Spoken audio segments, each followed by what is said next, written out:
So how did you take Airbnb from an idea in your mind to bring it into the world? Well, that required the help of two incredible co-founders.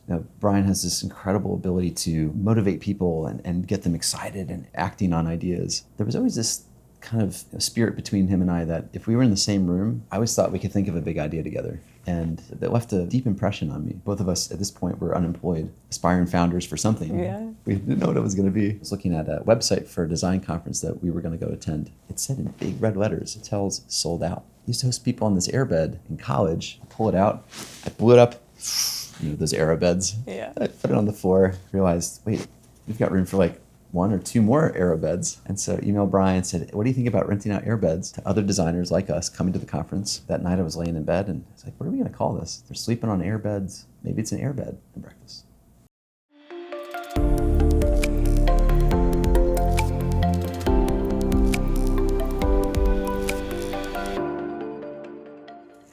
Hi, welcome to the Katie Miller podcast. Today I'm joined by Airbnb co-founder, Joe Gebbia. Joe, welcome to the pod. Thanks, Katie. It's great to be here. So can you give us a 30 seconds quickly about yourself and who you are and what are you doing in Washington, D.C.? How did I get here? I am a designer, entrepreneur, and I was always doing art as a kid. It brought me to art school in college. I studied at the Rhode Island School of Design, where I switched from fine arts to design and fell in love with this idea that you could use creativity to solve problems and make the world a better place.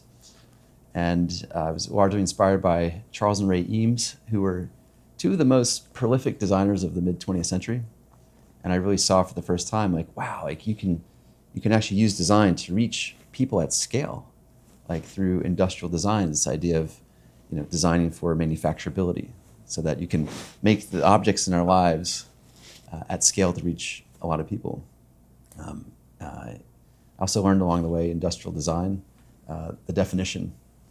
Was scribbled on a whiteboard in our design studio on campus, and it said, "Industrial design is anything made by man that's not art or architecture." So literally, the world around us, the things we interact with, the things we consume, the things we wear on our feet, on our eyes, the phones in our pockets, the devices, all of that has been designed by somebody, and I fell in love with this idea. So when you graduated art school, you moved to California?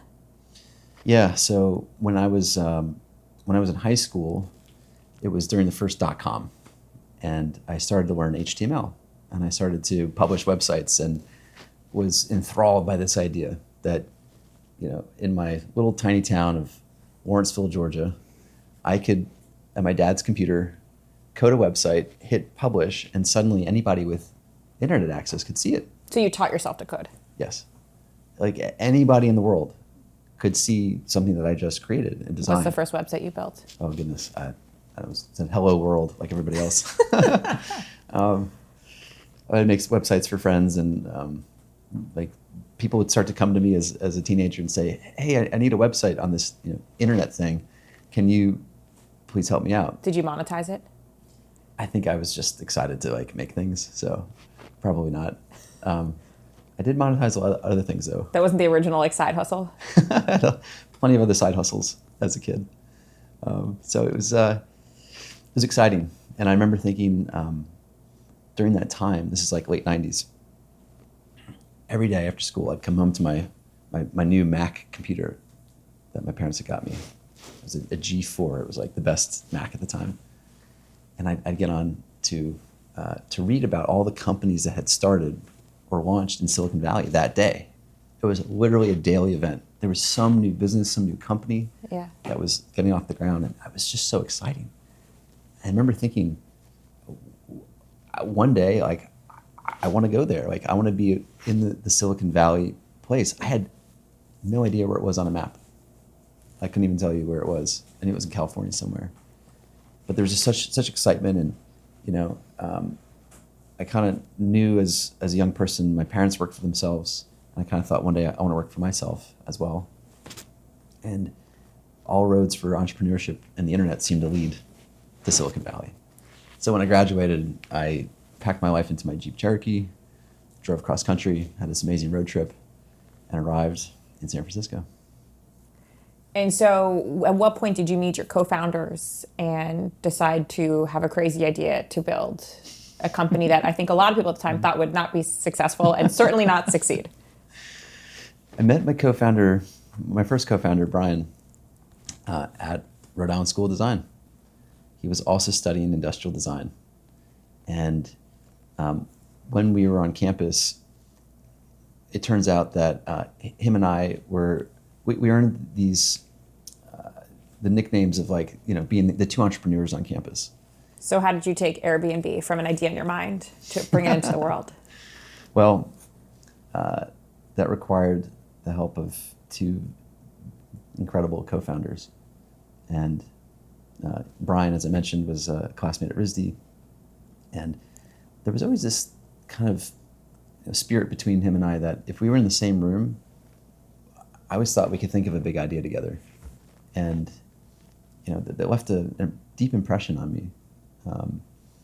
Brian has this incredible ability to motivate people and get them excited and acting on ideas. And I witnessed that at RISD.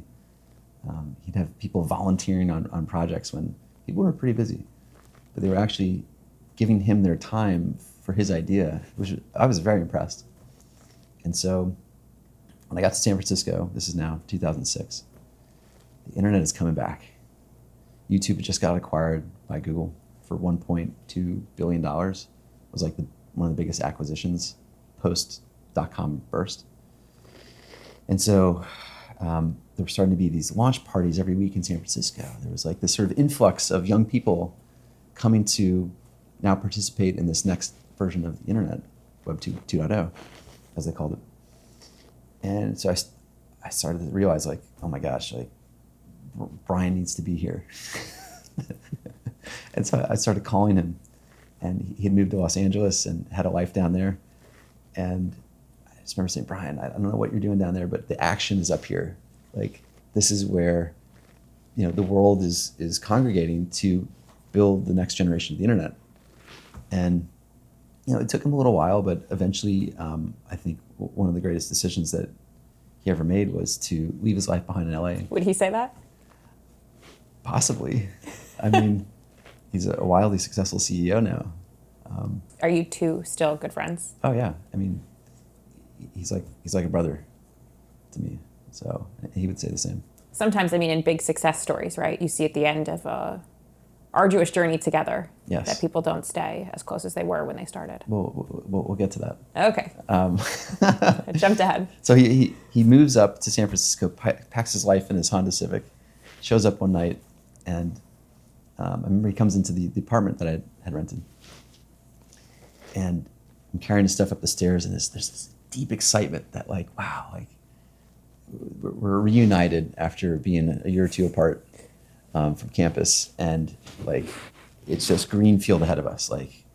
We can do whatever we want. We can think of any big idea together. And it was probably a week or two into his arriving that I'm checking the mailbox one day, I get this letter. It says my name, it's of somebody, property group. Okay, open it up. It's a letter from our landlord. It says, Dear Joe, your rent is now 25% higher. Love, your landlord. And I'm like, wait, I run with my online banking account and I go, oh shit, we have a math problem here. Rent is here, my bank account is here. We're gonna get evicted from our apartment. And I remember telling Brian the same, and both of us at this point were unemployed, aspiring founders for something. Yeah. We didn't know what it was gonna be. And so it was in this moment of desperation, our backs are against the wall, how are we gonna save our apartment? Where I was in the living room one day, with my laptop open, I was looking at a website for a design conference that we were gonna go attend in San Francisco. International Design Conference, thousands of designers coming from around the world. And it said in big red letters, hotels sold out.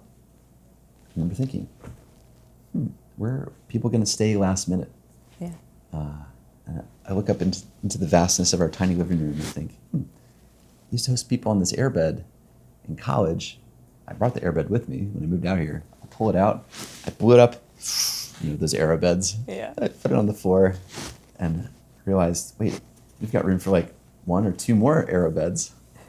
And so emailed Brian and said, what do you think about renting out air beds to other designers like us coming to the conference? You know, we can make it a really social experience.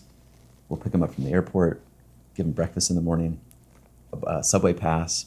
And All-inclusive B&B here. All inclusive. And so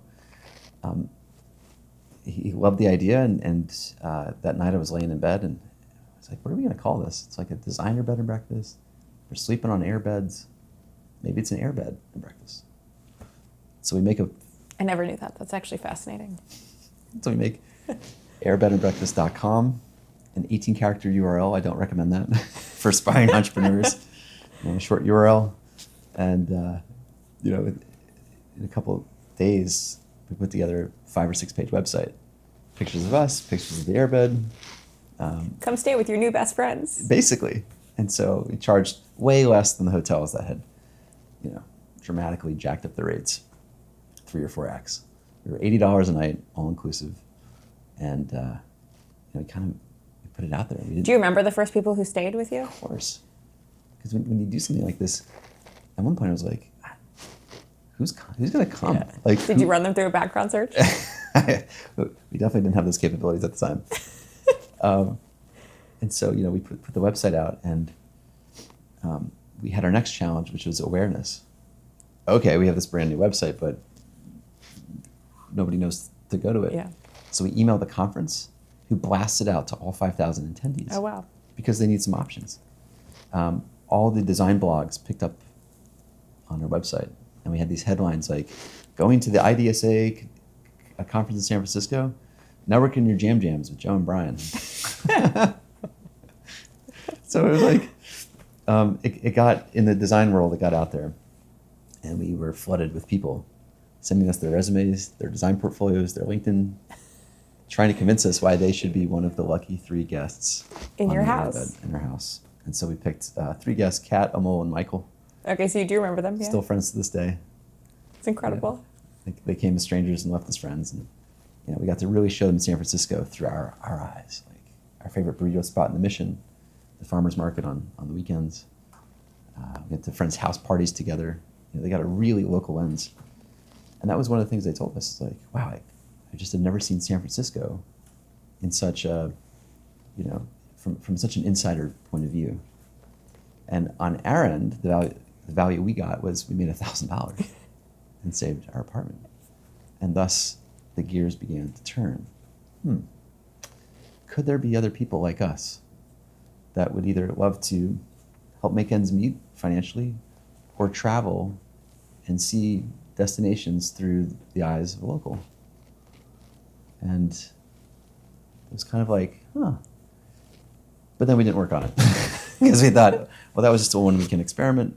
It just gave us some money to save rent. Now let's go think of the big idea. So we whiteboarded for the next couple months. And I remember going home for the holidays. This is now December 2007. And people would ask me, also Brian when he went home, hey, so how's it going out in San Francisco? Mm-hmm. And honestly, we didn't have a lot going on. But we would say, well, 2 or 3 months ago, we had people stay on airbeds in our apartment. And they're like, but did you know them? I'm like, no, they were strangers. They go, well, that's weird. And the other half of the group at the Christmas parties would say, oh, that's really cool. I would love to travel that way. Are you guys expanding this?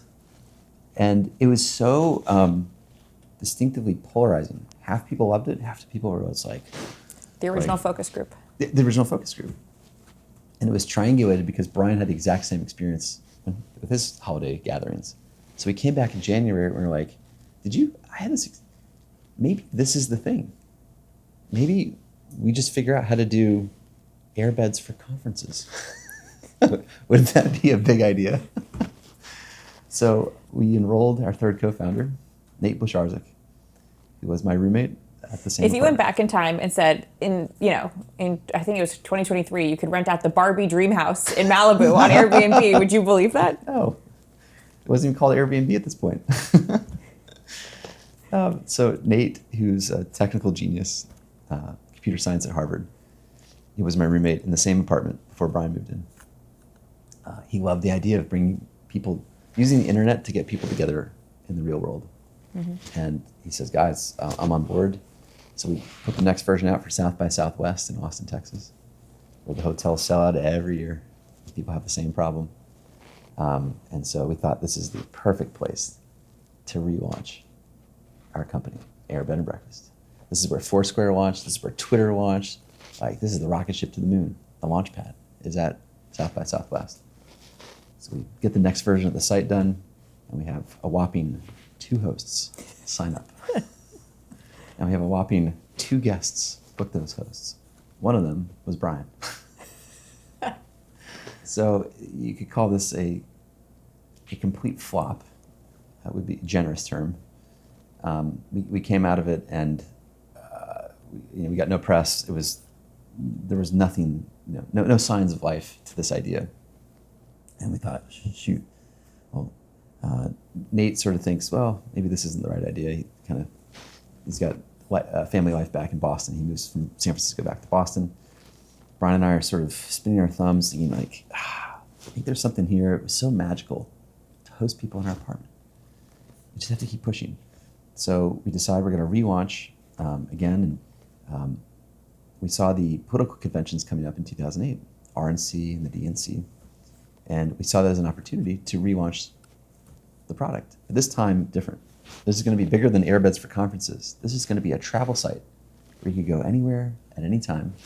And up until this point, in the history of the internet, if you booked a room, like a home, on a classifieds website like Craigslist or sublets.com, the payment was typically in person or a wire to a stranger who you've never met. That one's ripe for scam. Cash in person in someone's bedroom is very awkward. And so we thought, well, what if we bring the transaction online with a credit card?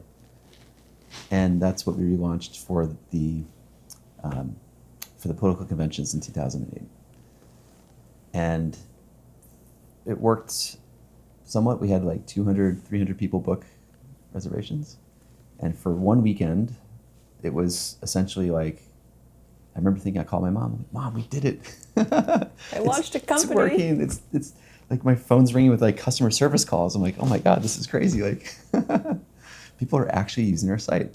We're actually making some money. The only problem is that there's not political conventions every weekend. And so we came back down to earth to what's called the trough of sorrow. This is a Silicon Valley term. You have your launch of initiation, your wearing off of novelty, and then you enter the trough of sorrow. And the trough of sorrow is What comes after the trough of sorrow? There's the wiggles of false hope. And so if you look at... Does this continue?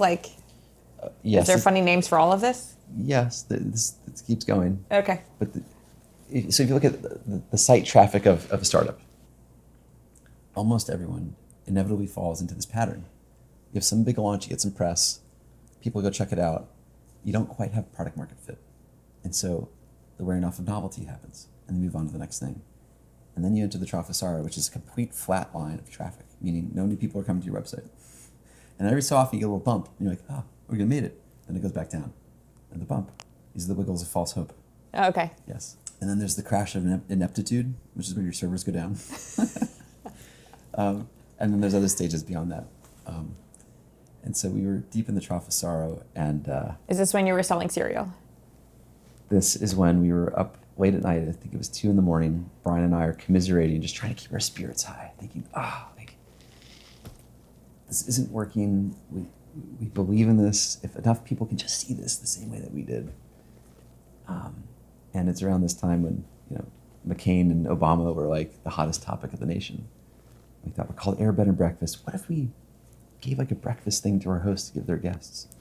What if we did McCain cereal and Obama cereal? And, can we make boxes of cereal and send it out to hosts? That's weird. Little did I know, somehow, that 2 a.m.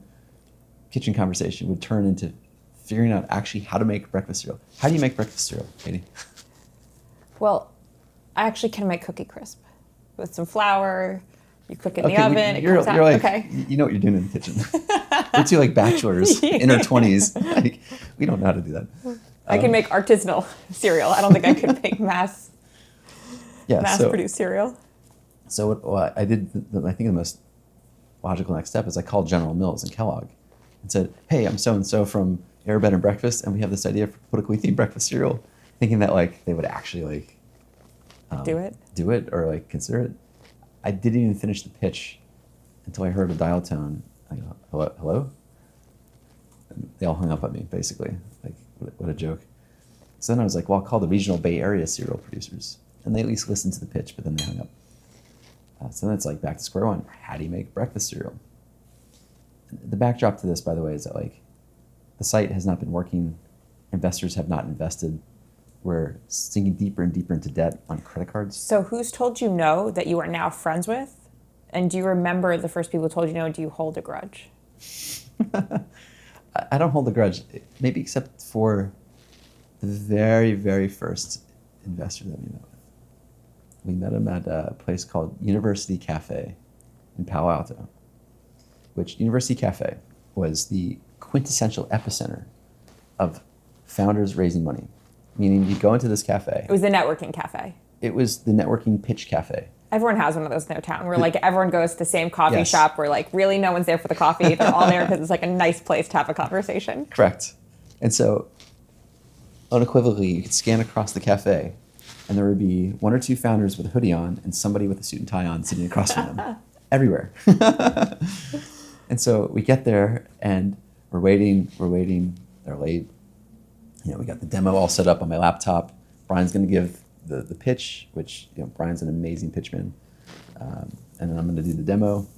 And the guy shows up. And he goes, sits down. And he goes, oh, wait, I'm going to get a smoothie. And we're like, okay. The line's like 15 minutes long. We're sitting there. He comes down, plunks down this gigantic smoothie with this like pineapple and an umbrella and a big straw. And he just sits there looking at the screen while Brian's giving the pitch, slurping on the smoothie the whole time. And I'm like, all right. And then I get into the demo. Okay, so this is how it works. You come to the homepage, you search your city. Here's the search results. You can look at all the listings. Here's the price. You click in, you see the host, the neighborhood information. This guy's just like kind of nodding his head, like kind of skeptical, a skeptical slurper. He's like, and then he picks his head up and he goes, all right, thanks. And he gets up and he leaves. He's got a half-drunk smoothie left behind. Brian and I are looking at each other. And we're like, what the heck just happened? Is he going to like pay the parking meter? Are you going to wait here for him? I think we should wait, right, Brian? Yeah, let's wait. Another 20 minutes go by. And then it dawned on us, obviously. So he left. He left. He just walked out. Do you know who he is now today and like see what he's doing? I haven't checked in on that in a while. Okay. But I remember thinking at the time, like, is this how every investor meeting is going to go? It's a very catastrophic first investor meeting. Thankfully, it was like, it got a little bit less rough from there, but we still didn't raise any money. We got introduced to 20 people, 10 met us for coffee, 0 invested. And so that's when we did raise money from Visa and MasterCard. How long did it take you from when you were like, all right, let's go and start raising money to being what you would consider a successful company? This is years. Yeah, years to figure this out. You know, because you have this challenge of how do you, getting people to book accommodations online is not hard. People have been doing that since hotels went online in the 90s. Getting people to list a home to rent out online is very hard. 15 years ago, that was not a norm. And so it took a long time to figure out the mechanics of how do you create Olympic-sized trust to allow somebody to rent out their home. So you have to imagine how crazy the investor pitch sound. We have an idea for a website where people are going to rent out the most intimate parts of their homes to complete strangers on the internet. So I'll be honest, I'm a big fan of, I have like a dummy Facebook account and a dummy Reddit account. My favorite group to join is the Airbnb hosts. Because they have the best stories. And so I've seen a lot of like the great parts of it and a lot of the like, oh my God, I just rented out my home to a complete stranger. What's the biggest unforeseen challenge you've had with having people rent out their homes that you never foresaw when you were pitching this, that you've come across now? We've had billions of guest check-ins at this point. Yeah. So, of course, you're going to see a lot of life Yeah. all over the planet. I mean, we're in pretty much every, non-OFAC country, around the world. So, you get funny stories of, what people leave behind.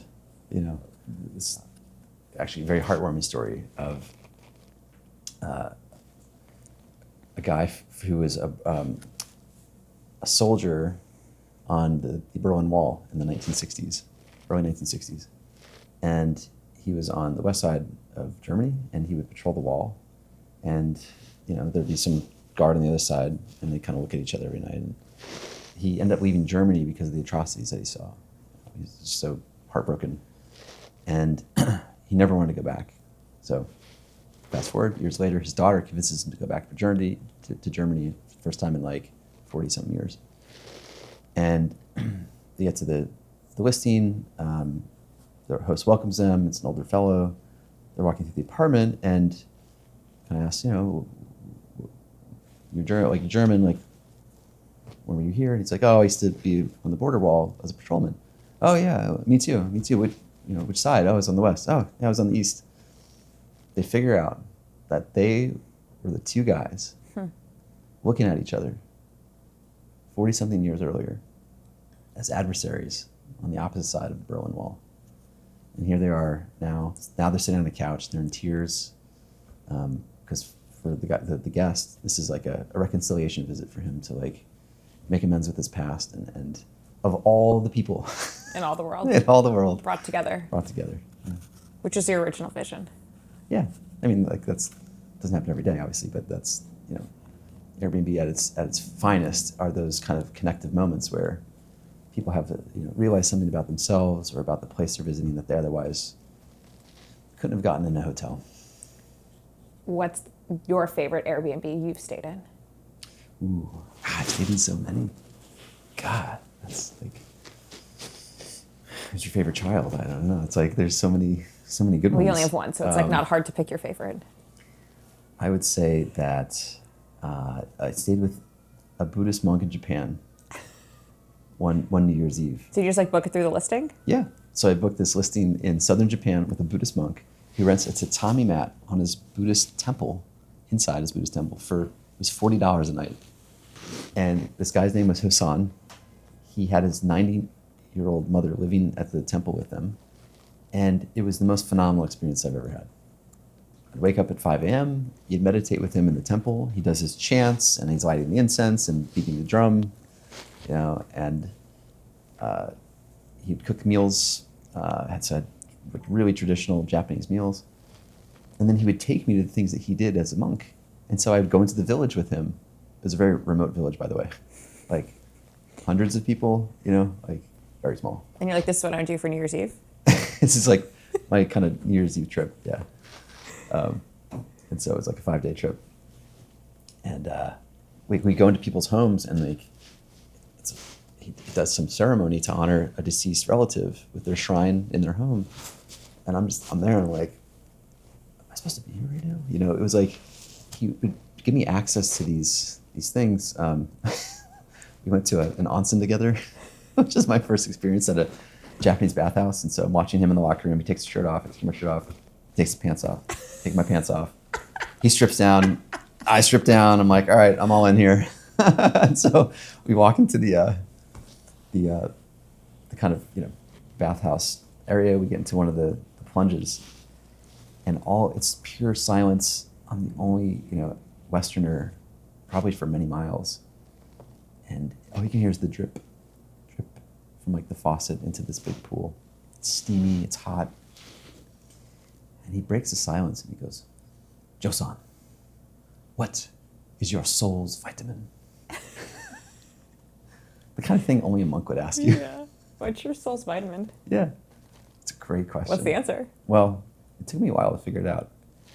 But at that time, at that cycle, like that phase of Airbnb, I was leading the product team.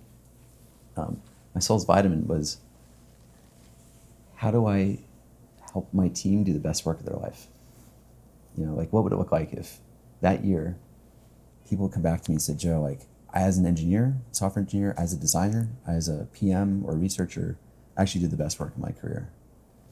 And so it became my mission that year to figure out how do I create an environment for my people, my team, to have that experience.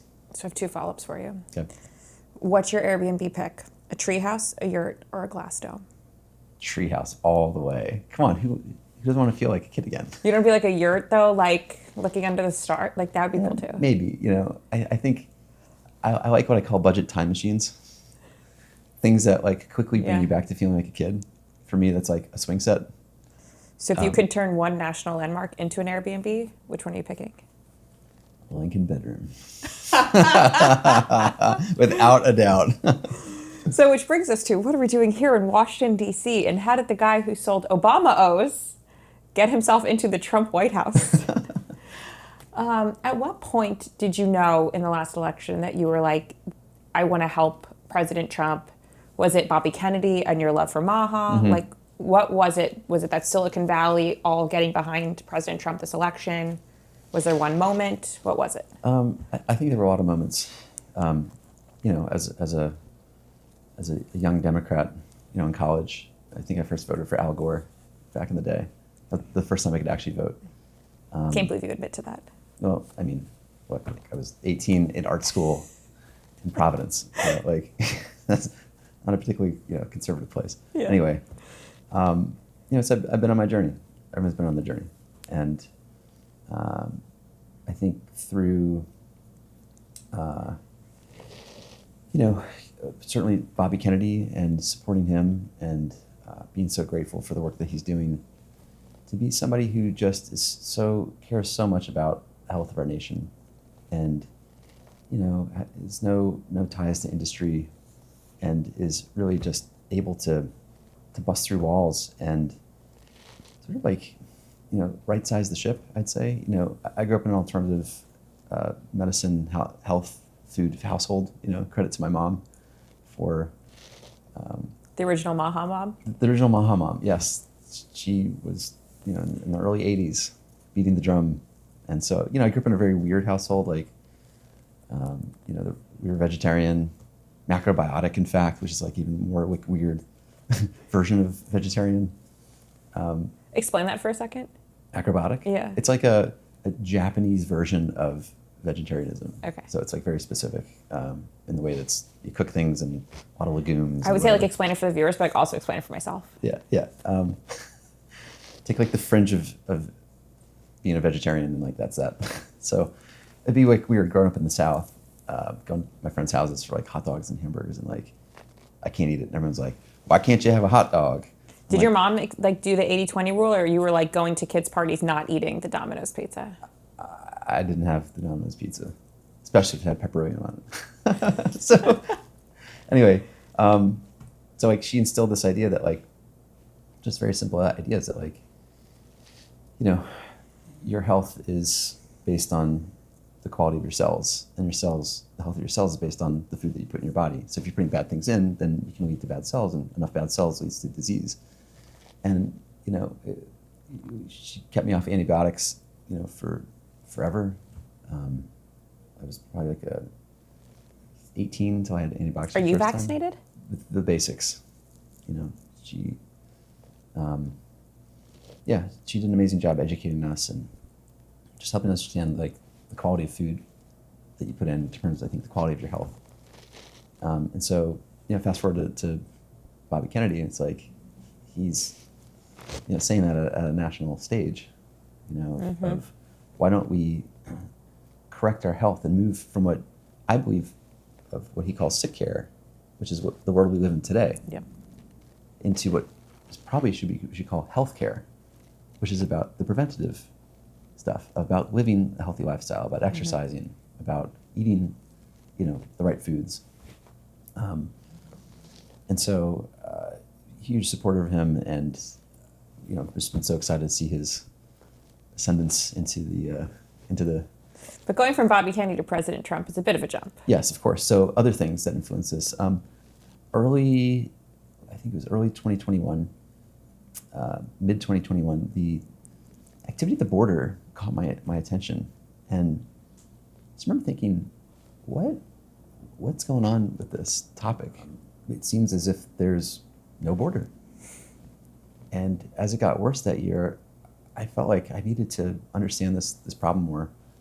So I reached out to my friends, largely on the Democratic side of the House, at all levels, from the highest level all the way down, and had conversations just trying to piece together, like, hey, what am I missing about this? Like, fill me in.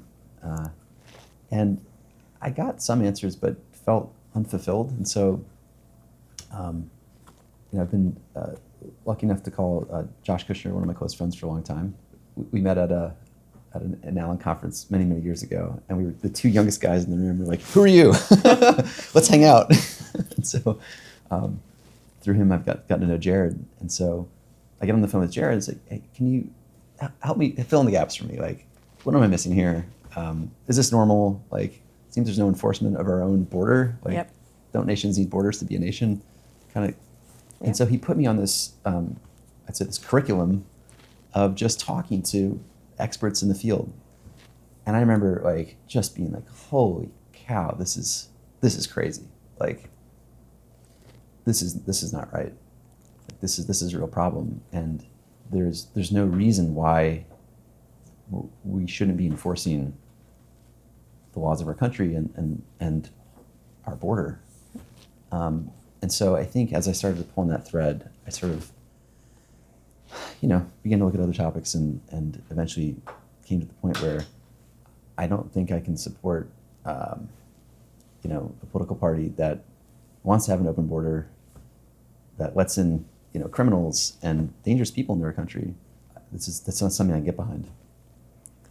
And so when Elon said he was doing Doge, what is it at that point that you were like, I want to give this a shot and try working in the federal government and redesigning retirement, which is where you've spent your time? Well, so I can't. Not many people get out of bed in the morning, they're like, you know what I want to do today? I want to redesign retirement. That's it. I don't think a lot of people say that. So I came for Bobby Kennedy's confirmation hearings in late January. And Elon sends me a text and says, hey, here you're in town. Do you want to come by and hang with the Doge team? And I thought, yeah, why not? So I changed my flight and hang out with the team for a day. And I was blown away. Because up until this point, the idea of what I prefer is like Silicon Valley speed. You move fast, you ship things, you move quickly, like that never to me corresponded with DC. DC in my mind was never really attractive to me because it just has, a stereotype of being slow and bureaucratic and hard to get stuff done. And so hanging with the Doge team, I was like, okay, well, this is an interesting, entry point with which to potentially bring some of the spirit of Silicon Valley to getting things done quickly. And so throughout the day, I was asking people, so you're going to rebuild that system. Who's designing the interface for that? And I couldn't get a straight answer. People are like, well, we don't have anybody. And by the end of the day, they go, do you want to come on board and like help us with that? Do you want to also take this unpaid free job? I was like, guys, that's thank you. But I have a lot of plans this year. I live in Austin and just, kind of thanks, but no thanks. And then on the flight back, I contemplated and I thought, this is actually a once-in-a-lifetime moment. Were you back a week later or 2 weeks later? You have a president who cares about this with Elon, spending time on this. And I just realized this is like truly once in a lifetime moment in history. And I thought, I'll give it 6 months. And I called him back and I said, great, we've got this problem and it has to do with a mine. I'm like, what, a mine? And so sure enough, of course. So Elon called you saying he has a problem with a mine. Yes. And you're the only man who can fix the mine. I'm sure there were others, but I thought this is a weird problem and I love solving problems. So why not? Let's go for it. So throughout fixing federal retirement, which now you've gotten a process down from how many years to how many days? Well, we're about to announce that. So we'll have that announcement very soon. Okay. What's the quickest you've done a federal retirement?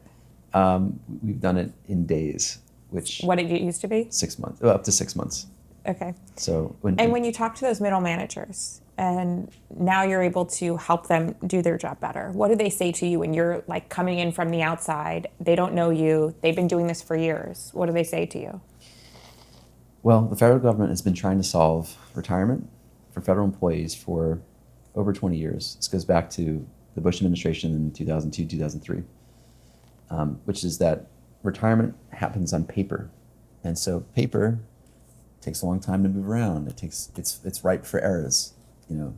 People miss signature fields and form fields, and so every administration has tried to solve this problem over the years to digitize the process. Unsuccessfully, collectively, $100 million has been spent on contractors that have never delivered. Presidents have ended up just throwing more headcount on the problem to speed it up. Not very scalable solution. And so, when this landed on my lap, it's like, well, I actually had no idea how we were going to do it. I remember the first meeting, and I was like, what did I get myself into? Like, I actually have no concept of how this is actually going to come together. But sure enough, like working highly collaboratively with the careers in retirement services and building up trust over the months, eventually we cracked the code and have digitized it, where now every retirement in the government takes place online as of August 1st of this year. The careers, I think they're over the moon. Like, I think they're just very happy that a group of people showed up. I brought in some top tier tech talent, top tier design talent from my network, and collectively we were able to do the impossible. So Elon left Doge in May. We are now in August. So walk me through the transition from what Doge was and what you were doing to your meeting last week in the Oval Office with President Trump. So while I've been fixing retirement, I've also been getting reached out to by cabinet secretaries, directors of agencies saying, Joe, can you please help? I heard you're on campus. My agency website and experience needs redesign. It's out of date. It's clunky. Can you breathe some Airbnb spirit into it? And so I think over the last couple months, I've been getting all this demand. I'm thinking, all right, this is interesting. I'm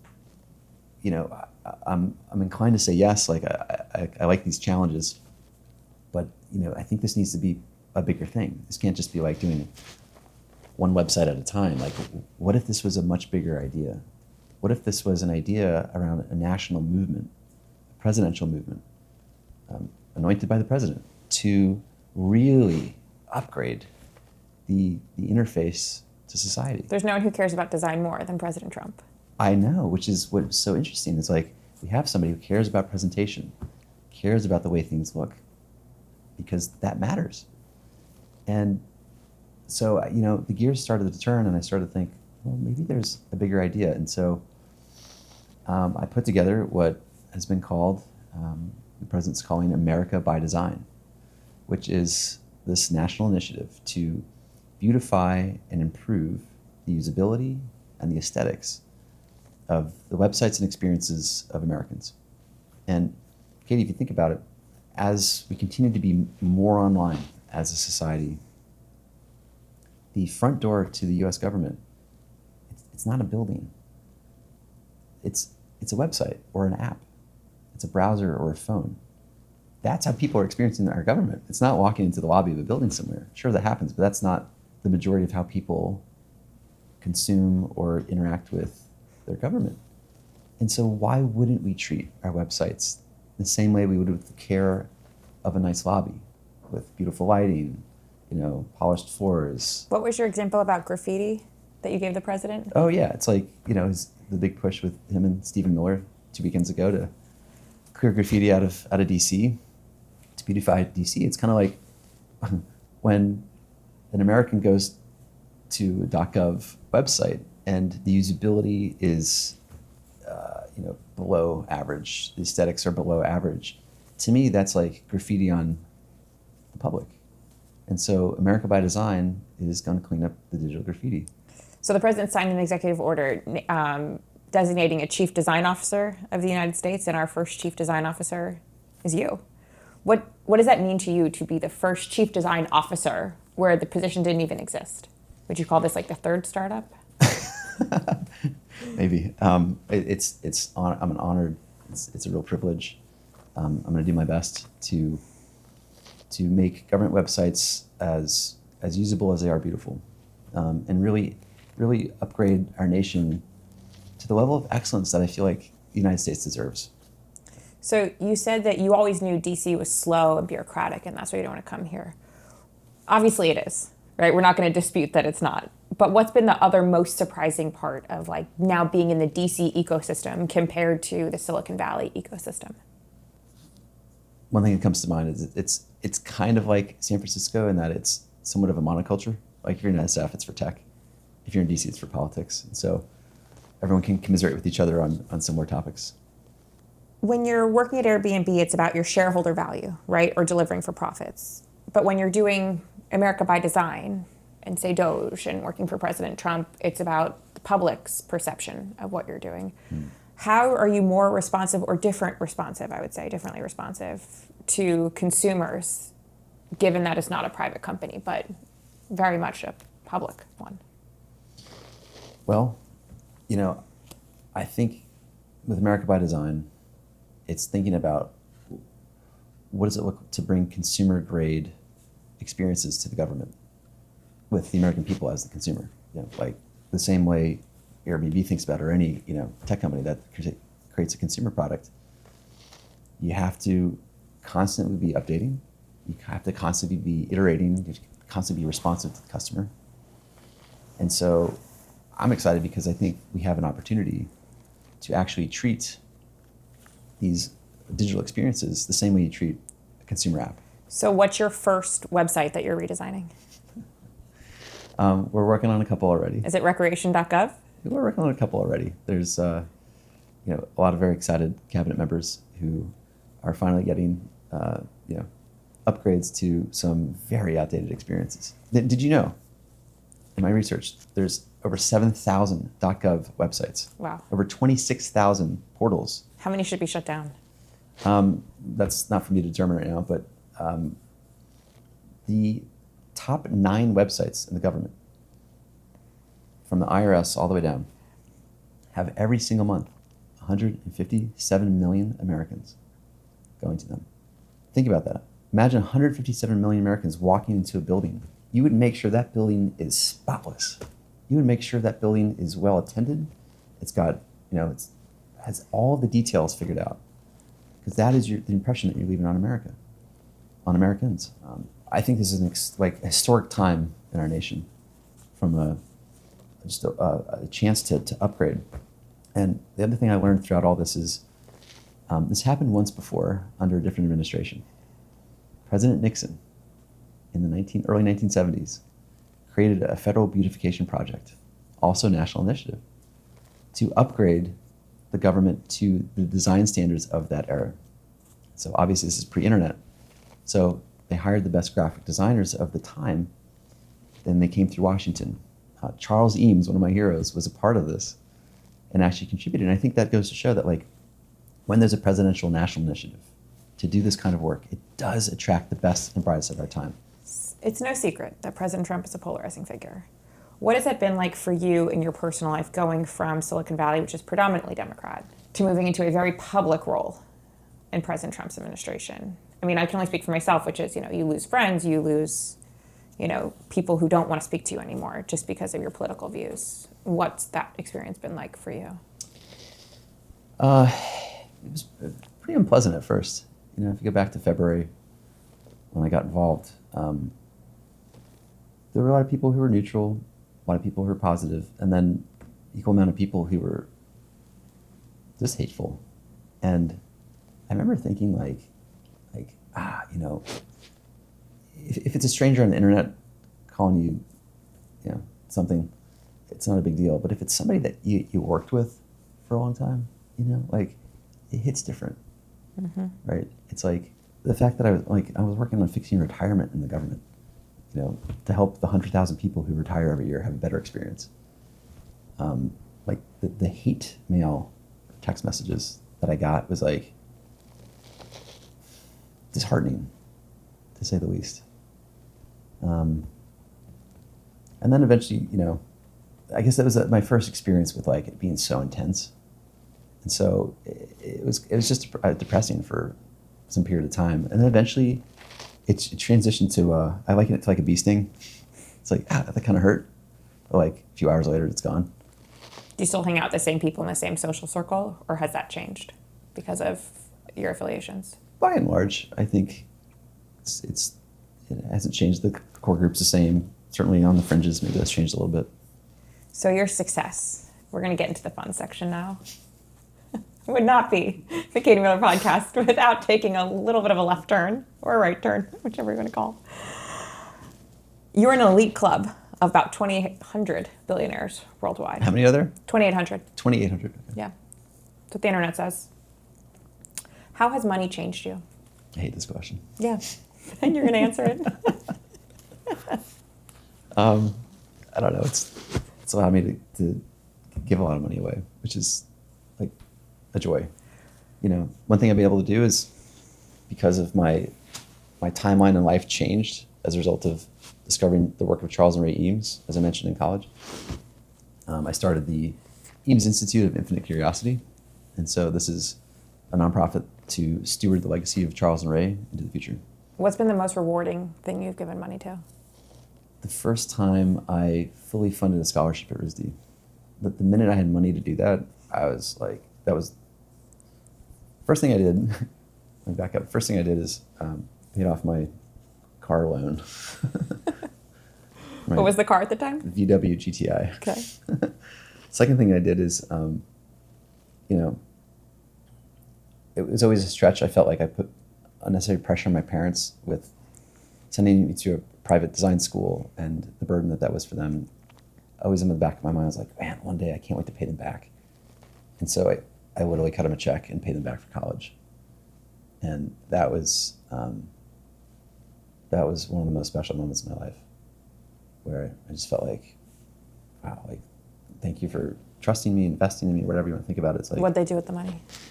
Well, they paid off the mortgage of their house and, became debt-free, and I think it helped them ease into retirement a little bit better. And then the RISD scholarship was like the next thing on my list is like, okay, car loan gone, parents paid back in full. Let's send somebody to RISD who otherwise would never have a chance to go there because it's so damn expensive. If you could go back in time and explain to your 10-year-old self what being a billionaire is like, how would you explain it? Joey, you're going to love it. What's the craziest thing you've spent money on that you're like, shit? Oh, man. Let's see. Oh, I got one for you.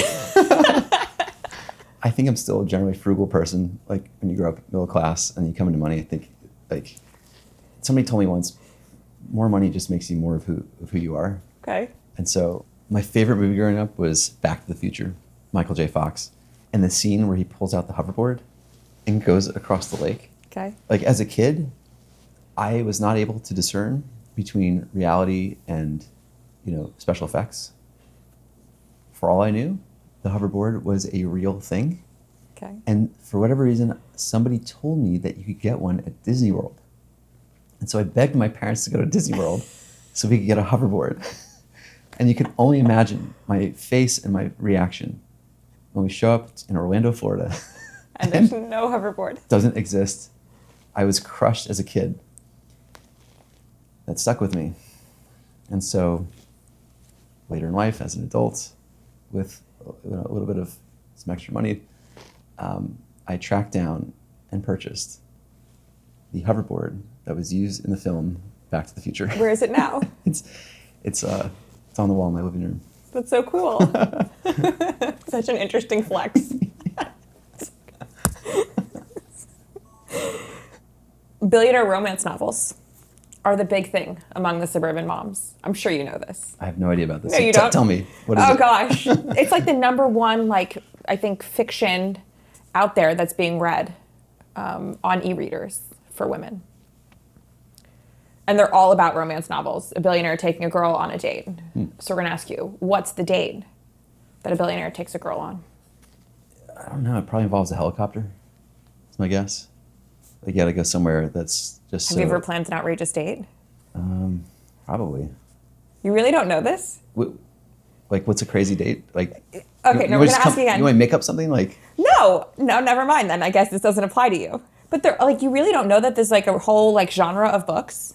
It's the first I've heard. Well, why would I know this? I am clearly outside the target market. Have you ever seen 50 Shades? Never.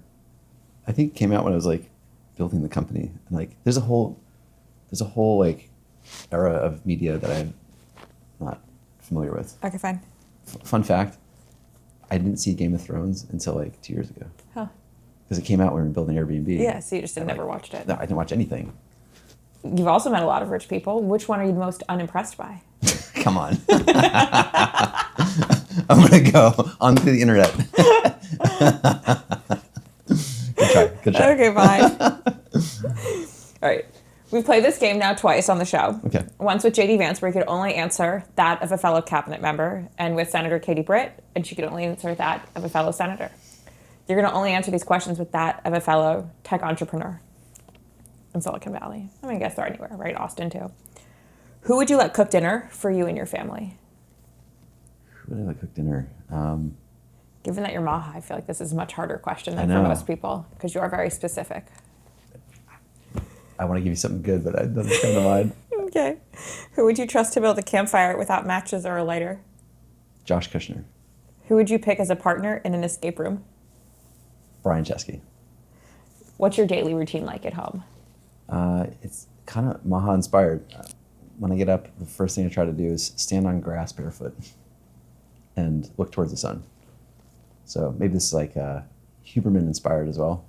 Try to get natural light in the morning, do my stretches, kind of wake my body up, hit the gym. Do you spray that grass with pesticides? Of course not. You crazy? Drink my celery juice, check the email, and then speed down to downtown DC. What do you eat on an average day? What do I eat? Yeah. Try to have a balanced diet. Get the right macros of like carbs, protein, fats. What keeps you grounded? I've got four friends from Georgia, my childhood friends. We go on a trip every year, and we're on the text thread together. And there's something about staying connected with them that reminds me of where I came from, and that just a kid from Georgia that worked hard and had a good idea, and I'm so grateful for. And I don't know, they're just one of many things that help me keep grounded. All right, we're gonna play a game of Would You Rather. Well, let's do it. We've done this now every episode. Okay. Would you rather be stuck in a never-ending Zoom with bureaucrats or a never-ending group chat with venture capitalists? Put me with the VCs. I'll hold my own there. Would you rather stay in an Airbnb made of Legos or read Airbnb reviews written only in emojis? Legos, I think you come out with a better story. Which process would you rather redesign, the DMV or TSA? Oh, man. Both? TSA would be amazing, though. Would you rather have unlimited ideas but no time to execute them, or unlimited time but only one idea? I like shipping, so unlimited time, one idea. Which would you rather be tasked to do, make jury duty fun or make parking tickets popular? Let's make jury duty fun. Let's make it fun for people to serve their country that way. Would you rather spend $1 million on wine or on a watch? A watch. Do you drink wine? Do you have like a large, are you like more a watch collector? I like a good vintage Bordeaux. Like a Bordeaux from the 80s is like an amazing experience. It's like wine that just kind of floats on the top of your tongue. Like kind of floats. What's the most overrated travel destination? More people go to Paris and France than any other country in the world every year. Is that where most people book their Airbnbs? Yes. So, yeah, I think, I like getting off the beaten path. I like finding the unexplored places. What's been the most interesting travel fact you've learned by now operating Airbnb? So one of the craziest travel facts is that during the World Cup in Brazil, 1 in 4 people that attended were staying on an Airbnb. That's crazy. That's crazy, right? On a peak night in summer, I think we had 3 to 4 million people on one night staying in a home with somebody all over the world. So why did you decide to leave Airbnb?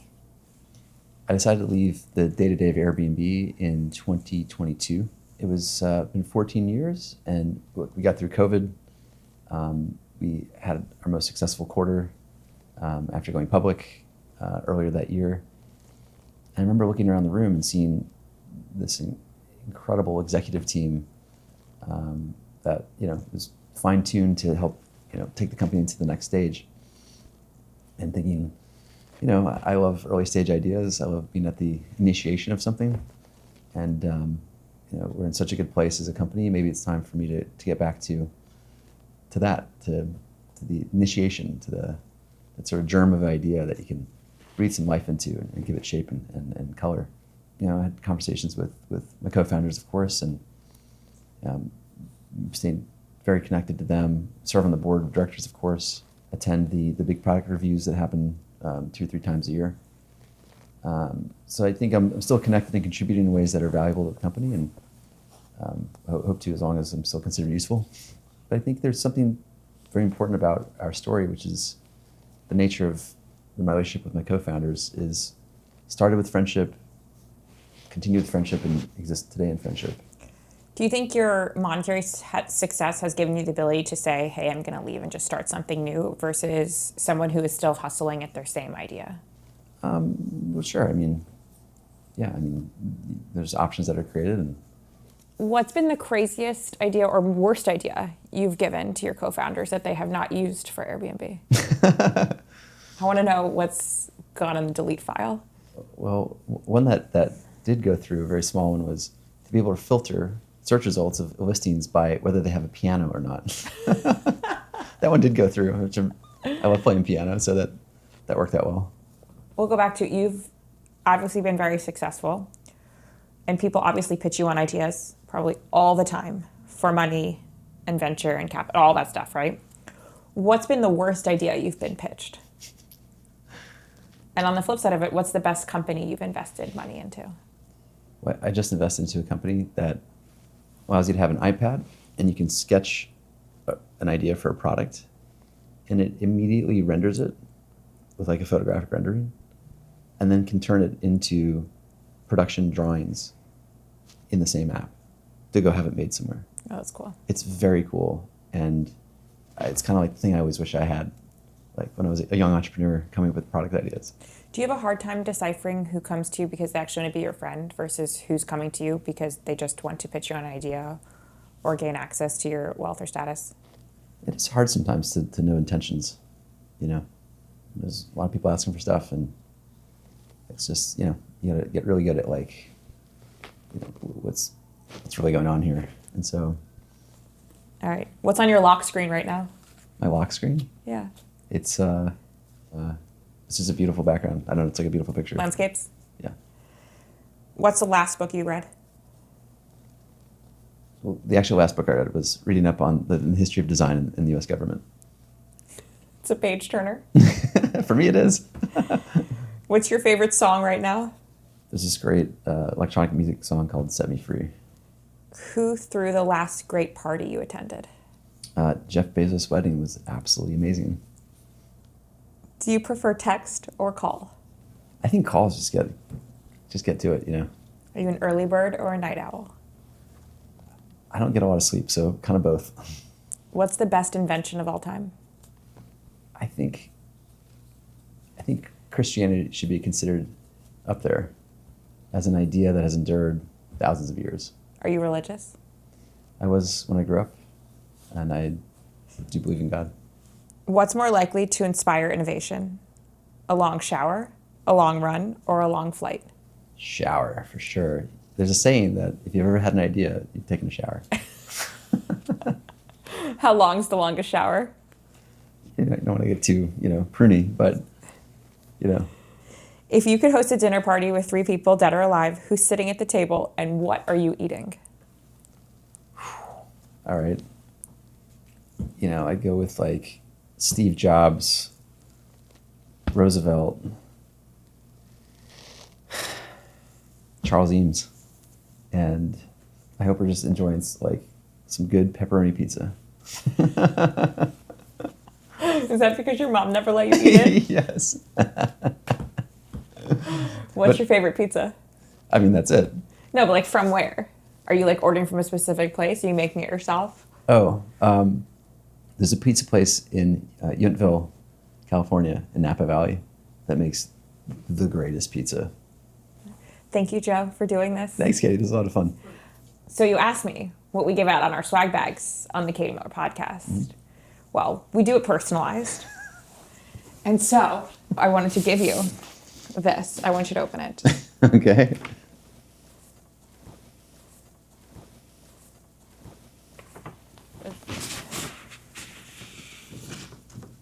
Oh my God. It is your executive order. Wow. Blue lined. Look at this. Signed by the president. No kidding. This is so special.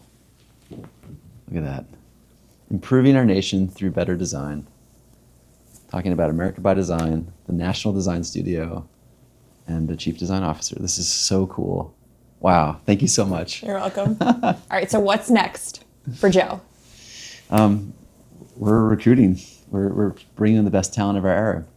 The best designers, the best software engineers are coming to DC, or I'm on the phone with them. I've been on the phone with them all week, and we're really creating a very historic team here.